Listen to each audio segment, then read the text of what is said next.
Hey everyone, it's Eve Angeline here at Etrailer, and today we'll be taking a look at the top shelf for your Yakima EXO system. So maybe you already have a swing base and you're ready to add that second tier, or you just want to know a little bit more about just the top shelf. If you want a full in-depth video of how it works together, check out our kit video, which has the top shelf and the swing base. Today, we're focusing in on the shelf.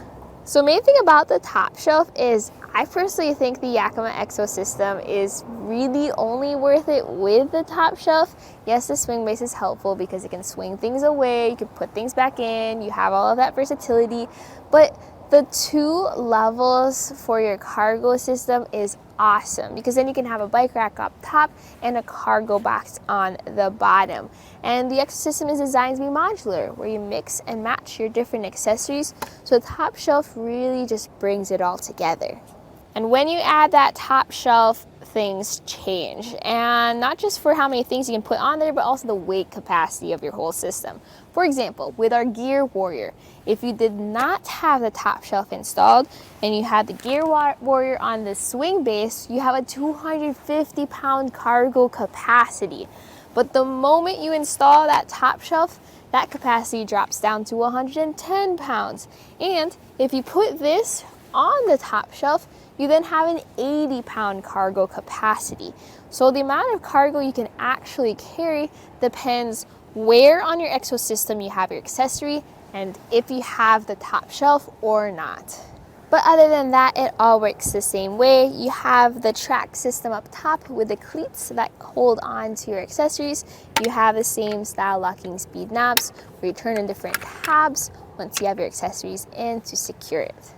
With the top shelf, you have your two lock cores on your knob. You also have the lock for your pin. While those three things will be key alike, and you will get two extra lock cores to add to your other accessories, most likely it will not be keyed alike to your swing base. So that's definitely something worth considering. You may want to get a whole nother pack. We do have 2, 4, 6 total lock cores with the swing base if you want those keyed alike. If you're going to get more accessories and you want to add lock cores to those, you're going to have to get a bigger pack. Other than that 80-pound weight capacity for the top shelf, there's also things to consider for clearances. So see how this mast sits there? Yes, it does bend in a little bit for looks, but also maybe if your bumper sticks out further, it's a little bit more forgiving.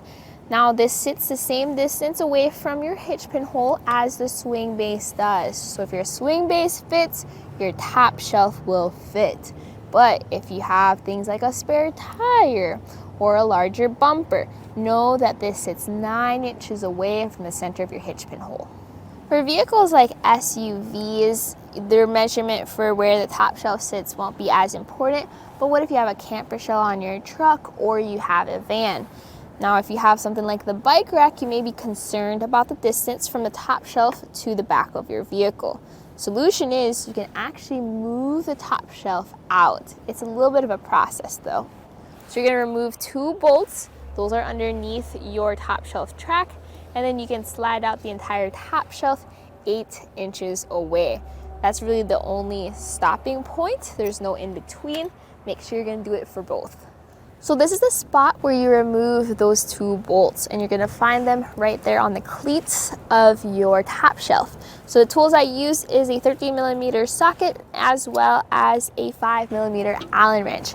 Yes, you do have included tools. I prefer using my own just because it's easier to use versus the stamp wrench Yakima gives you. Another feature unique to the top shelf is when you have something on the swing base and you swing it away, that's fine. You have full access to it. The top shelf though might cover it. So let's say you have the gear locker box, you won't be able to open the lid up all the way. So because of that, they make it where you can swing the top shelf around. So there's 2 things to that. Holding the top shelf in place, you have this bolt and you have this hitch pin. So we're going to loosen this bolt, and yes, there is a thread on this side. And next we're going to remove the pin. So I'm using the hitch lock, although you can just use a clip if you want to. We take the hitch lock off and we're removing this pin.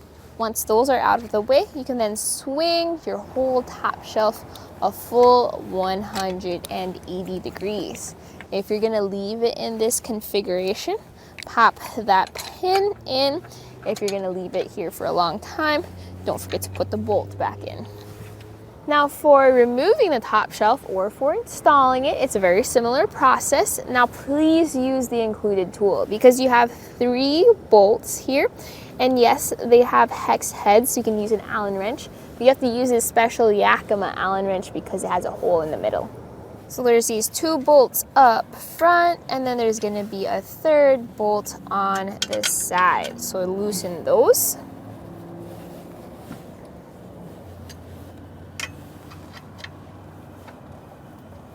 So for the last one, you are gonna have to lift up on the top shelf as you take off that last bolt, or else it will weigh everything down, making it more difficult. But once those 3 bolts are removed, you can then grab the top shelf and take it off, store it in your garage, in your car, wherever you want to. Your swing base will have a rubber cap that will go on top, so if you're gonna leave the top shelf off for an extended period of time, please remember to put that cap back in.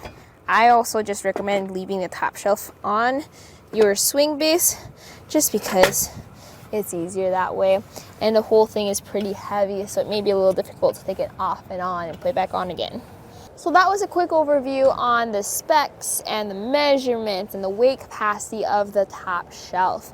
If you want more in-depth look at, let's say, how the different accessories work on it, like how the bike rack fits on the top shelf, check out our review videos of the full kits. So we have things like the bike rack on the gear locker box, or the snow bank on the gear locker box, or maybe 2 gear locker boxes. All of that information is right here at etrailer.com. So again, my main thing is if you are getting into the Yakima EXO system, to really take full advantage of it, definitely get the top shelf as well. In fact, we have a full kit with a top shelf and the swing base, definitely worth taking a look at. Now you do have those unique struggles with the top shelf, like less weight capacity compared to the swing base, as well as your distance from the vehicle to the top shelf. So hopefully this video helped explain that. So this was a look at the Yakima EXO top shelf for your Yakima EXO system, right here at etrailer.com. My name is Eve Angeline, and I hope you enjoyed the journey.